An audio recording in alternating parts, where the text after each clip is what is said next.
It may be difficult to understand what happens in the hallways and classrooms of schools, or even what happens between friends and classmates behind the doors of a school campus. Today's episode is brought to you from the student perspective. You will hear about the current culture at a variety of schools around the country and how students' faith is making a difference in these schools. Join us behind closed doors of the campus.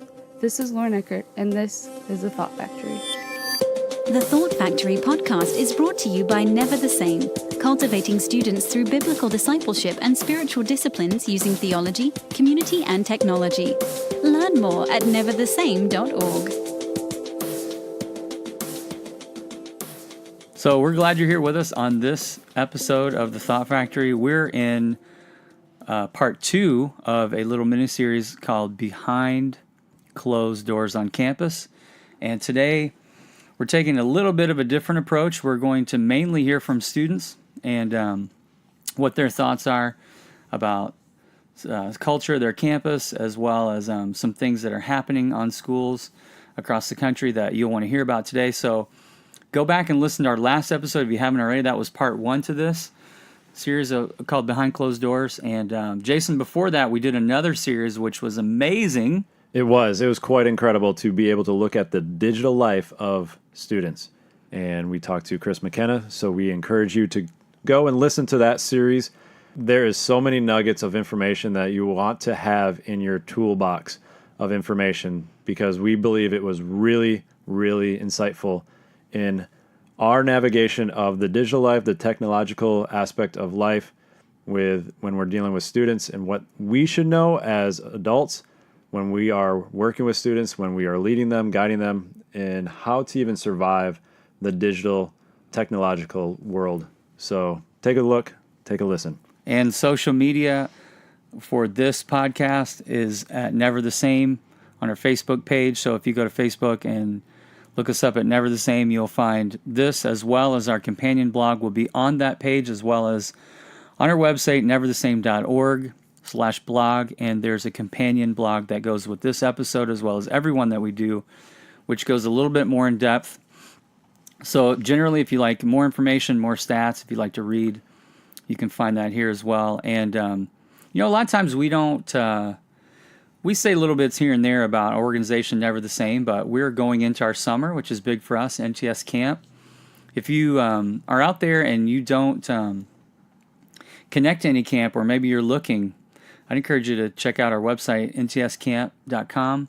And you can learn more about what we're doing. We'd love to see you in person. Come visit us. If you're listening to this and we haven't met, come check us out. Find us on tour this summer. We'd love to connect with you, meet you in person. But camp is an amazing experience. And just camps in general, we're huge fans of. We hope that you're getting your students in some different experiences and environments this summer outside of maybe what you normally do throughout the school year. So check that out, our organization, neverthesame.org. Go there, you can learn about all that we're doing. And when you hear the word camp, you may think it's a campground. And our camp is a little bit different in regards to we partner with local youth ministries. The entire youth ministry, all the adult leaders come to NTS Camp when they partner with us. So it's not something where we have all these campgrounds across the country and you just try to find us and you send your students. It's an entire youth ministry movement where you are, as a leader, going and spending a week with the students that are being transformed by the gospel. And it was created with you in mind as a youth worker. If you're from a local church, it's meant to make your youth ministry stronger as a result. So your leaders do come for free from your ministry, and they'll also get some first-class training while they're there for free, as well as some time off from the students where they can learn, and your volunteer staff can have some time to be together when you're at camp with us. So, yeah, we travel all over the country, and it's a great way to do it, and it's a fantastic environment and experience. So, hope you learn more, ntscamp.com, and our website for the organization, neverthesame.org. All right, so let's get into this episode. Jason, we're going to be hearing from some students now that we interviewed, asking them about their school culture. Yeah, we're going to go right into it. Good. Describe your school culture. Oh my, it's very diverse, very lots of different people, lots of different cultures. that just like blends in really well. I think it's pretty cool. Of course, like there might be some conflicts every now and then, occasional fights, but for the most part, I think like we really celebrate unity, and it's so cool because like this diversity is just like coming together, and it's so cool. All right, Taylor, starting with you, describe your school culture.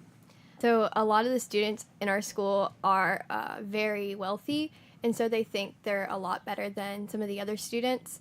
And so I think we're definitely looked down upon too, because a lot of our students are very snobby. And so everyone knows my school as a snobby school. I'd say as an overall reflection of my school, it's probably, there's really that, like, it's almost not like a racial segregation, but there's a definite, like, culture divide between African-American people and white people, or just any people that are not Caucasian. So it's like a lot of the white people will hang out in their own groups, and like they don't really tend to hang out with as many like black people or Hispanic people. So and then a lot of what the black people do are like it's a lot contrasting to what the white people do. Yeah, my school is really like any other high school. It's like really judgmental. I think our school culture is mostly, there's a lot of drugs going on. You'll hear a lot about drugs and bullying. There's just a lot of those going around. And people like take their anger out on other people, and that's like very evident. And I know other schools in my area have like drug and alcohol problems, and so that's like really common. Yeah. At my school there's a lot of gossiping like behind people's backs, and it's also like where they are still friends with the person they're talking about, but then like they go to someone else and talk bad about them. So I think that would be surprising for like other people, like why would you do that? There's a lot of violence at our school. It's just about like the rain and how it's such a bad day, or it's just whatever, you have some beef with somebody that you got to take care of, but mostly it's probably PDA of problems. Like you'll see people making out in the hallways, like don't even care. So they just think they're alone. You actually see fights happen because somebody's upset about the rain? Oh yeah, it happens a lot. Like a rainy day, people just like deck it out. What is it like being a Christian in your school? A lot of issues don't really exist when it comes to being Christian. For the most part, you know, I think a lot of our teachers are also Christian. A lot of my friends that I know like really do believe in Jesus, and there's not many issues to it. There's nothing wrong with being a Christian. There's no shame in it, and a lot of people do know that. Even people that aren't Christian know that I'm Christian, and maybe it's because they see me praying. Maybe it's because they see me with the Bible in school. But in a gist, like there's like no shame in it, and it's pretty cool. So it's pretty acceptable at your school. Absolutely, yeah. Are other religions accepted just as much as Christianity? Recently, a lot, yes. I noticed like there's like a bunch of recognition for other different clubs, like the Muslim club. That was really new at our school recently, and I see like a lot of different religions too, and it's crazy. What is it like being a Christian in your school? I think in some cases it's difficult because one of our biggest problems at our school are indifferent Christ followers. So people who would say they're Christians, but like you would never know it unless they told you. And so it's kind of difficult in that sense because it's just like, oh my gosh, like you want to share your faith. And then when you do, they're like, oh, I'm already a Christian. You know what I mean? And you just get that super rude response. And you're just like, you know? So that's definitely difficult, but it's also really cool because we do have a lot of people who don't know God, and they want to ask questions. They want to learn more about it. And that's really cool. That's why we have CYC, and people are able to ask so many questions through that, which is awesome. Being Christian at my school, there's a lot of people you can see walking around the hallways with like their like Young Life t-shirts, which are like a Christian organization for like youth, and you can see a lot of people visibly wearing like stuff that relates to Christianity and stuff that promotes like just the overall like the idea of Christianity. And so walking through the hallway, you can see people that you can pick out people that are Christian like in the way they act, but there are a lot of people, actually a majority of those people that will be like they act Christian and they say they're Christian, but like what they're being Christian doesn't like God doesn't help decide what they do every day. Like their decisions are like solely based on their soul desire instead of God's desire. So like it's reflected. Are people hostile to Christians in your school? Not generally. I feel like there's a lot of mutual respect for each other. So like everybody that is Christian, like they respect people that are atheists. Like we don't ever talk down to people that are atheists or talk down to people that are Muslim. Like we respect their religion. And me personally, I like learning about other religions. Just like it's like a background of that person's like how they live life, and it makes it easier for me and other people to reach them through their personal needs and what they've learned. What is it like being a Christian at your school? It's kind of hard being a Christian at my school because you'll get judged easy. Like everybody looks at you like you're a freak or like you don't know what you're talking about. Like there's nothing that you're praying to or you know what you're talking to or anything. It's kind of hard being that because you'll get yourself like, is there truly a God? Is there truly someone there that I'm actually praying to, talking to? Or am I just sitting there talking to myself? What are some things that happen behind the scenes that I may not know about? I think cyberbullying is absolutely huge, and a lot of the accounts are, on students, so a lot of adults do not see them. And another thing that's really big that, like, I'll talk to my parents and other adults about that they, like, find crazy that happens at my school, a lot of the teachers are just insanely rude to the students. Like, I've been cursed out multiple times in my classroom, and our teachers will curse us out, and that's just, like, a normal thing at our school. And when I tell other people that, they're like, that's insane, but to us, that's just normal. People talking down at each other behind people's backs a lot, and it's not just Christianity and religion. It's like politics, mostly politics actually.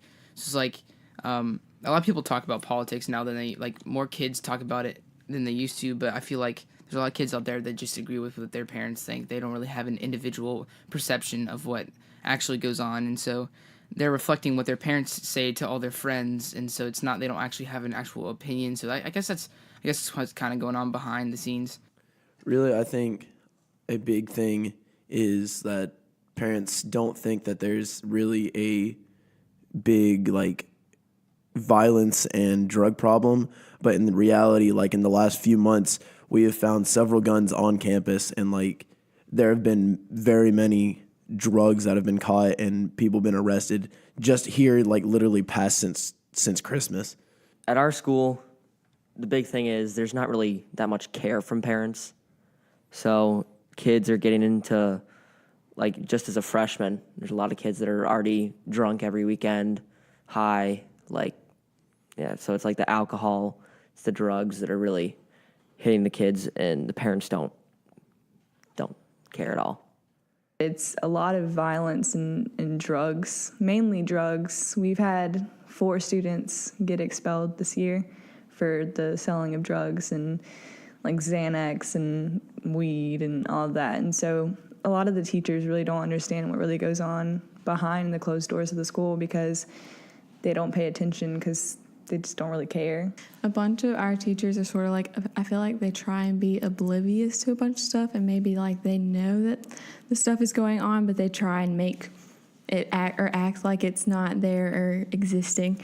And like a bunch of this stuff is also with drugs, and fighting has been like a big issue, and it's something that like never really gets addressed. It's like they just sort of break up the fight and like that's it, and everybody goes back to normal, but nobody really like fixes it. It just keeps going and gets worse. So at my school, we're very academically focused, and I feel like a lot of the time teachers are more focused on preparing us for AP tests or for different academic focuses rather than building relationships with students and creating like a friendly atmosphere at our school. And I think that's something that they just like don't have a picture of, like how important it is for a teacher to be invested in a student instead of just their academic path. Describe what goes on behind the closed doors of the school campus, the culture that the majority of adults don't know or understand. I think that a lot of things that go on behind the closed doors of the school campus are more positive than what people think. You know, schools a lot of times get a negative review or vibe, so to speak, but there's a lot more positivity than a lot of people think. Like when people walk through the hallway, you know, all you can do is talk to each other. You have to spend 8-9 hours a day there with each other. So, I mean, there's lots of people talking to each other. At my school specifically, there's lots of diversity, lots of different types of people, and so really, school kind of forces you to learn how to be around other people that necessarily you wouldn't be around, you know, if you were just going and hanging out with, you know, people. And so I think at school there's a lot more positivity than people would think, just as far as the conversation that goes on, and people just interacting with each other. Yeah, I think it definitely goes both ways at my school, because the school I go to, it's a really nice school. It's definitely one of the best in our state. And from the outside looking in, you're like, wow, that is like such a great school. And I want to send my kids there. And we have people that move from a really far away to go to this school. And once you're inside of it, like, it's so different. When you look from the outside in, it's like, wow, everyone's so nice to each other. Like, they all really care. Whereas inside, everyone's so snooty toward each other. It's all about who has the best grades, who's the best at this, who's the best at that. And it's constantly tearing each other down. It's never building each other up. But again, if you look from the outside in, it's like, wow, everyone's a leader and all this. But once you get inside, it's completely different. There's a big sense of isolation in my school, and a lot of people are turning to different things to get a sense of their identity. And with that, there's like a lot of addiction and depression and just loneliness that no one knows that. That concludes the portion of student interviews, but in the next segment, we will hear a story from a student who received a vision from God as a freshman and had the faith to see that vision be fulfilled by her senior year. Hey guys, this is Joshua Liggins, former youth pastor, now current school teacher in South Florida. Hey, this is for parents. If you're a parent and you're seriously looking for ways to help your child mature into faith, please consider partnering with Never the Same. From their Bible engagement series to their nationwide NTS camps, these guys are absolute trailblazers for growing students in the faith. Check them out. In this segment, we are looking at stories of students' faith making a difference, and we have a special guest in the studio with us. A special guest because not only she is going to share her story of how her faith had directed her as a student, but also she has some sort of relation with somebody in this studio. Jeff, would you like to introduce our next guest? Yeah, you know, we've been doing this podcast for 4 seasons, and it's taking us that long to get this young lady here. And I don't know why, because we share the same last name. I am really happy to have my oldest daughter, Olivia, here with us today. So, Olivia, hello. Hello. Glad you're here. Great to be here. So, Olivia, as a high school student at a public high school, talk about the challenges, the pressures, things you saw your friends going through, the role of your faith. Talk about what it's like to be a high school student. Students are thinking a lot about, what do people think of me? Who am I? You know, we're figuring out who we are, what we want to do, what we like. And if faith is a part of that, that's a big deal of your life. And so students see that. Your peers see that. So I think about really caring about what people think about me, really caring about what my peers would say about me. For me, faith is a really big part of my life. And so to my peers, how I share that is so important to me. And there's that tension and that challenge of balancing, you know, what your friends may think of you and also what your responsibility is and your duty is to go and to tell people about Christ, especially to your peers and especially in your school. I think this is a big tension, especially in public schools where it's really iffy for students. They feel a little scared maybe to talk about faith or to share or to even pray at school. But I think that is a big issue that students wrestle with in high school, and I know that it's a big deal in front of your peers to really share your faith, to be bold, and to do what you feel God asking you to do. So you mentioned that peers, yourself, there is this tendency to want to share your faith. What does that look like? How do you go about doing it, especially in a public high school? That's something as a Christ follower we go, what do I do to share my faith in the setting that I'm in? tell us about your first attempt at sharing your faith with your peers. When I was a sophomore in high school, I remember feeling really prompted to be bold in how I shared my faith. I felt really prompted to pray for people, and specifically, I felt like a huge mission field for me was my school bus. And that sounds kind of weird, and it felt weird kind of feeling that way, feeling drawn to share my faith there, but I knew that that was a place where I had an opportunity sitting next to people and interacting with people I wouldn't normally interact with. I just knew that was a place where God was calling me to be a light and to share my faith. And so I was a sophomore, and I remember praying and feeling God asking me to do something really bold and very scary. And that was to stand up on the school bus and to pray for all the people on the bus out loud. Over the intercom? No, not in front of the intercom, as loud as I could. And just to pray. And I had no idea what the prayer was going to be about. I didn't know. But I knew that's what I needed to do. So one morning, after many weeks of agonizing over it and being so nervous and so fearful, crying and just being upset and asking people to pray for me because I was so discouraged, thinking, what will these people think of me if I stand up on this school bus and just start praying? What in the world? Who does that? You know, that's that whole tension of what do people think of me, but also how am I being bold in my faith? So I knew because faith was so important to me and sharing Jesus was so important to me that I needed to do this. And so one morning, I decided this was the day, and I woke up and I prayed a lot, and I brought my Bible onto the bus, and I was holding it in my hand, and I sat in one of the back seats in one of the last rows. And as the school bus stopped at the railroad tracks, because they have to stop there, you know, and my bus driver, she played really loud country music every morning, so you couldn't hear because no one talked, and like, I don't remember what song it was, but really, really loud. We got to the railroad tracks, the bus stopped, she opened the door, and it was dead silent. It felt like we were sitting there for 5 minutes as I decided to stand up and to start praying. So I stood up, I looked around, I was probably shaking so bad. I looked around, and I said, "Can I have your attention, please?" And then I just kind of sat there and didn't do anything because from the middle of the bus to the back, just half of the people in that space looked at me, and everyone in the front didn't hear me because I was so quiet. I was so scared. And the bus driver definitely didn't hear me. So she closed the door. She kept driving. And then the country music was blaring in my ears again, and I freaked out. So I sat down.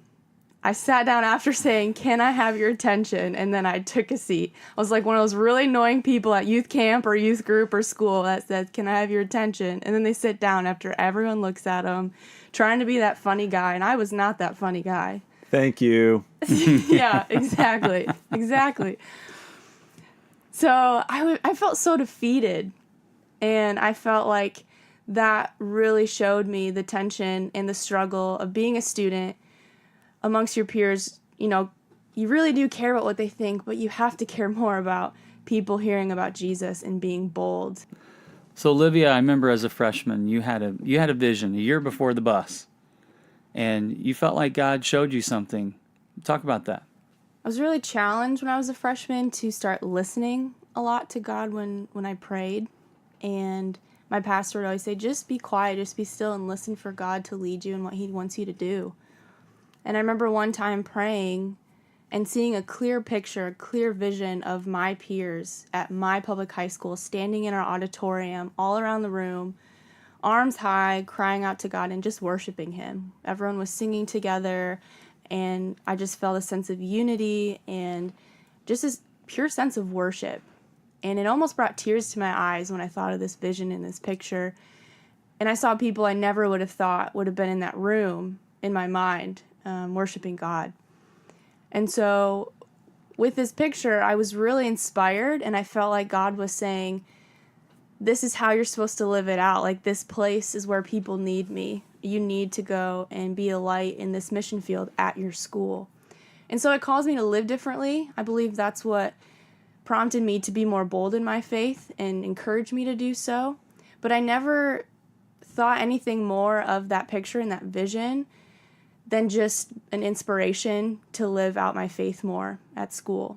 As a senior and thinking about where I'm going to be, what I'm going to do, and praying to God, I was reminded of this vision and this picture of my peers worshiping and felt God saying, this is what you need to make happen in your high school.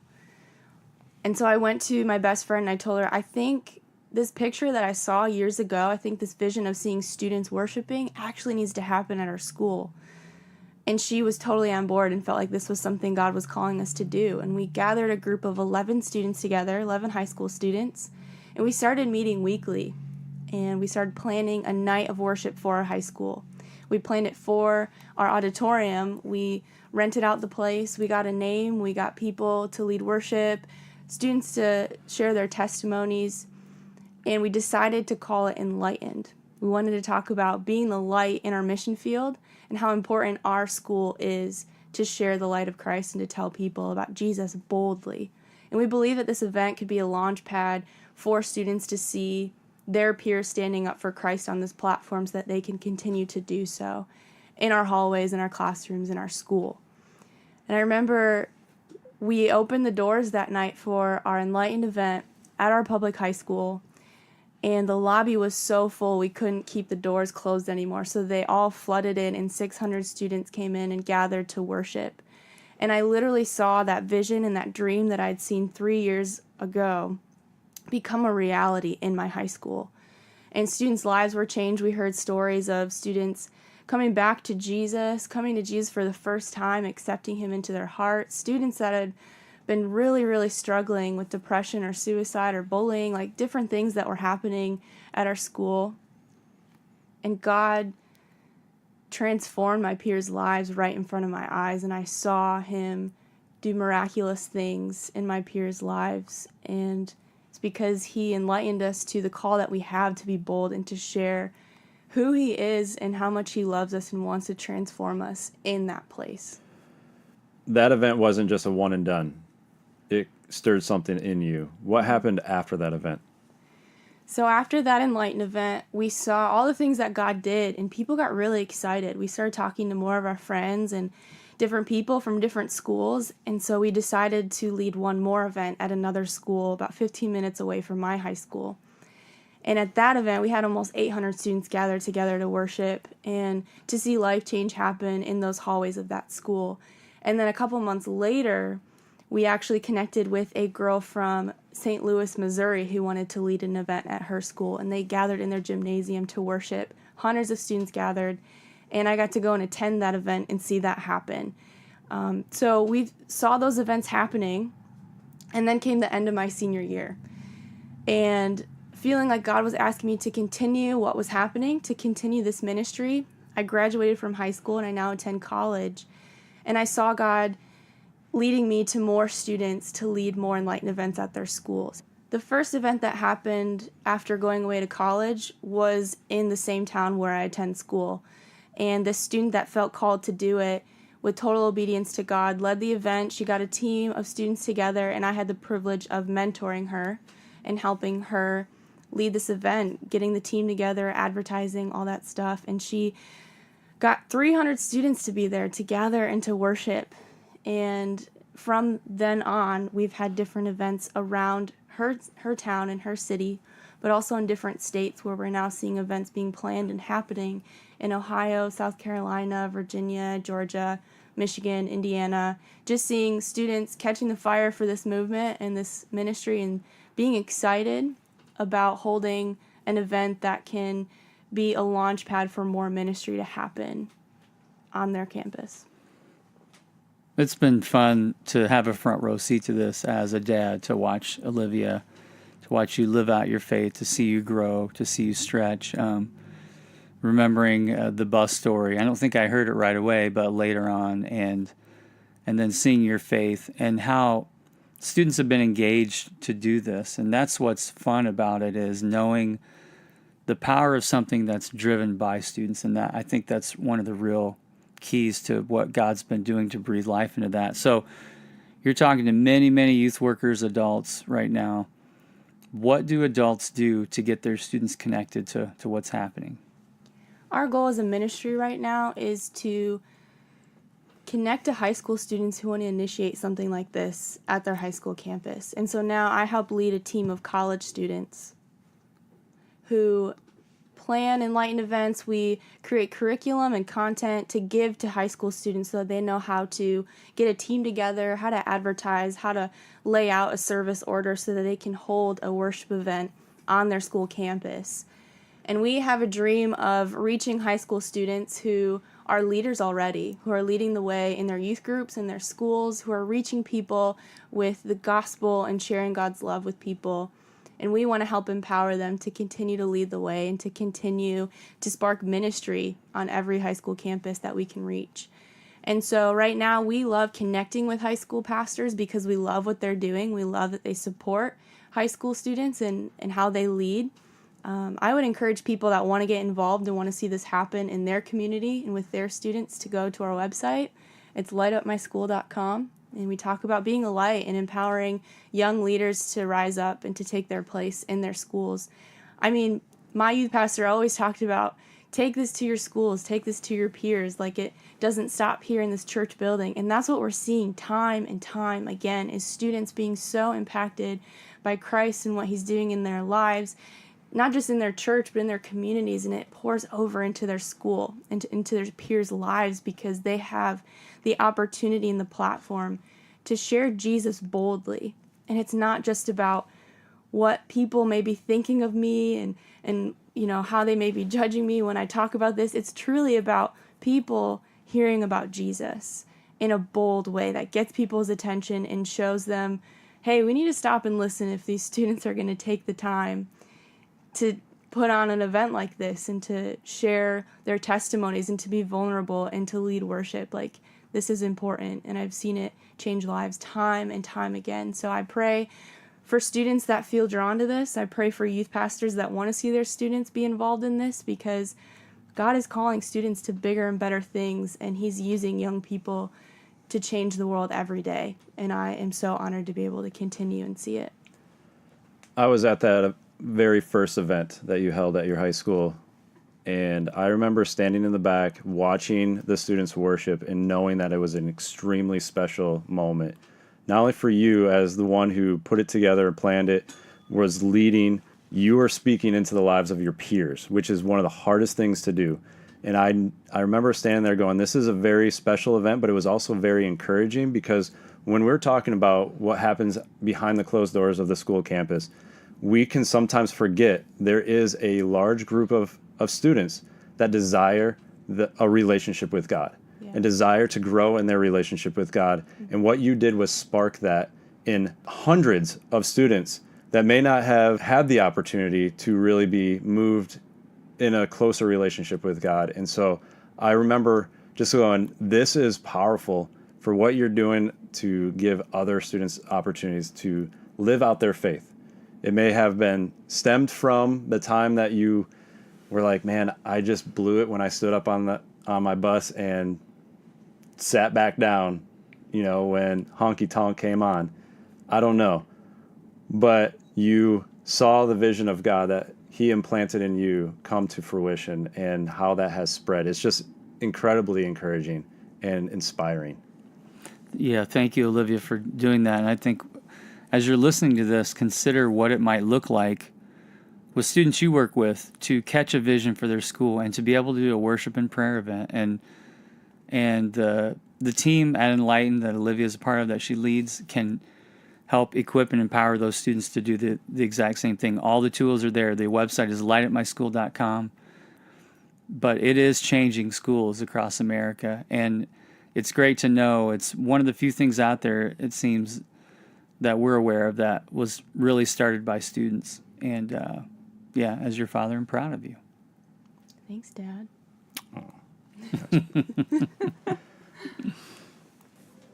When students are empowered, a culture can change. When we see hope and possibility, opportunity also appears before us.